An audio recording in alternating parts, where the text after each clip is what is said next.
Bienvenidas, bienvenidos a Cuba Información. Se las prometían felices en la próxima Cumbre de las Américas a celebrar en la República Dominicana, pero parece ser que la lista de invitados empezó a menguar, a menguar, a menguar y acaba de decidir el gobierno de la República Dominicana, absoluto satélite de Estados Unidos, que pospone esta cumbre y nos dice que es por divergencias regionales que dificultan el diálogo.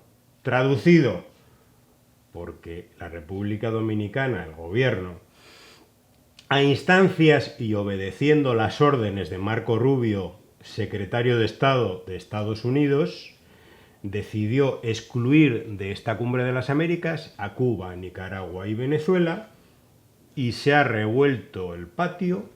Hay numerosas delegaciones, gobiernos que con un poquito de dignidad han dicho que no van a ir. Es el caso de la presidenta de México, es el caso del presidente de Colombia, por ejemplo, que han dicho que con exclusiones no se van a ninguna parte y que no van a participar. Y entonces han tenido que decidir posponer esta cumbre, como ellos dicen, por divergencias regionales. Pero lo más increíble es que reconocen, el gobierno de la República Dominicana, absoluto satélite y títere, reconoce lo siguiente: esta medida, la de posponer la cumbre al año que viene, sin fecha, por cierto, ha sido consensuada con nuestros socios más cercanos, incluyendo Estados Unidos. Ya está. No. Nuestros socios más cercanos es por órdenes de Estados Unidos y consultada con el secretario general de la Organización de Estados Americanos, OEA, y el presidente del Banco Interamericano de Desarrollo. Organismos, hay que decir ambos, que están en manos y decisión del gobierno de Estados Unidos.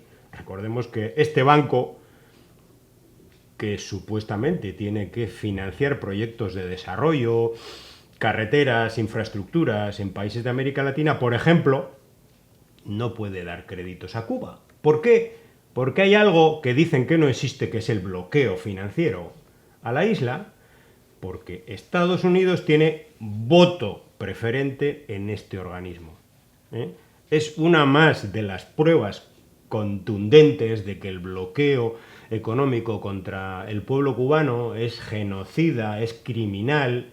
Y no es que no, es que por supuesto existe, es que no hay que ni demostrar nada, pero es una prueba más de cómo afecta a un país que no puede acceder a una palanca de desarrollo de financiero, en este caso, para poder acometer, por ejemplo, un plan de rehabilitación de sus carreteras, incluso de construir determinadas carreteras, o reparar de manera integral su red pública de hospitales, etcétera, que para eso está este banco. Bueno, pues empezamos con esta cumbre del fracaso, que no es más que la consecuencia de que algunos gobiernos de América Latina, República Dominicana, ahora el de Bolivia, Ecuador, Argentina, están arrodillados al gobierno de Estados Unidos, que quiere imponer de nuevo la política, la doctrina Monroe, es decir, aquella de América para los americanos, o mejor dicho, América y todos sus recursos naturales para Estados Unidos. Comenzamos este programa y damos la bienvenida a nuestro compañero Lázaro Ramas. Gracias, hermano. El inicio, como siempre, medido, preciso y realmente demoledor. Ante las mentiras, la verdad se impone. Ante todo, un saludo cariñoso a las amigas y amigos que nos ven, que están con nosotros y están con el pueblo cubano, la revolución cubana.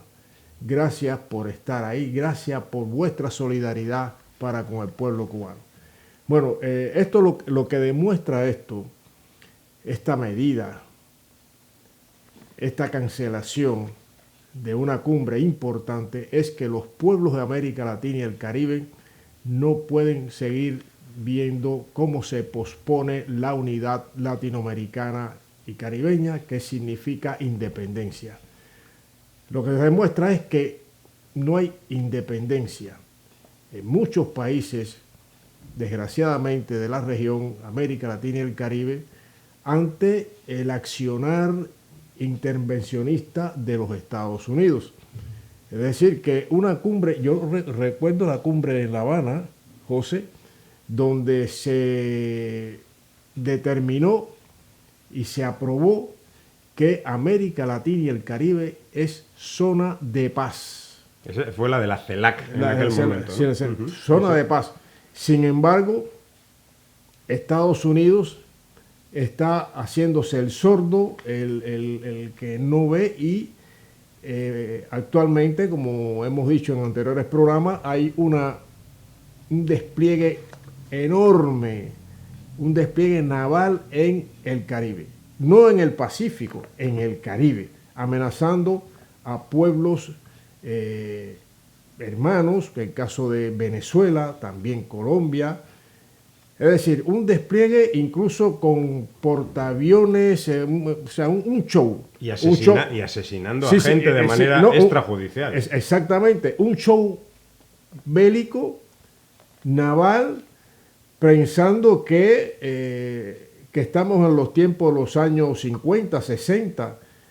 Es decir, con una prepotencia y una falta de apego al derecho internacional, de apego a las leyes, de apego a todo, con el pretexto de que está luchando contra los cárteles de la droga.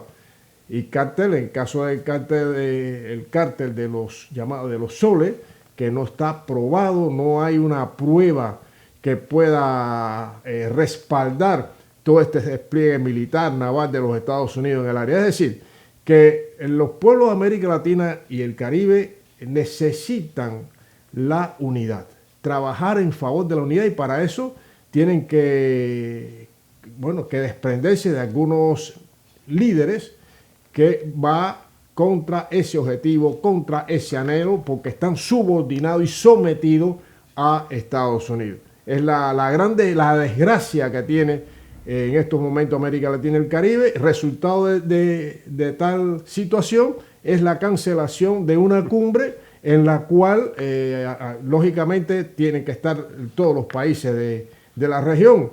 Desgraciadamente no está Puerto Rico, no estaría Puerto Rico porque es una colonia de Estados Unidos, pero sí tienen que estar los países de la región. Pero Estados Unidos se ha enfocado y ha transmitido los medios de manipulación y desinformación masiva que Venezuela, Nicaragua y Cuba son países que no pueden estar. Ahora, pregunten ustedes por qué. Y pregunten ustedes si eso responde al derecho internacional y a las leyes y a la Carta incluso de las Naciones Unidas. Pregunten eso. Bueno, sencillamente ha menguado la participación, la prevista participación ha menguado tanto que han tenido que suspender la cumbre. Sí, la lista de invitados ya era tan escasa que yo creo que sobraba ya la comida y sobraba todo lo que habían puesto para este evento. Han decidido cancelarlo. Por cierto, este anuncio coincide con un aniversario glorioso, 20 años de la destrucción absoluta del ALCA, del Acuerdo de Libre Comercio para las Américas, aquella gran idea de Estados Unidos, de George W. Bush, que en Mar del Plata fue absolutamente aniquilada por un conjunto de fuerzas latinoamericanas. Ahí estaba el presidente Hugo Chávez, Evo Morales, Lula, Fidel, etcétera, Kirchner, y ahí dijeron que se acabó el ALCA, le pusieron un muro de contención y ahora se celebra precisamente los 20 años.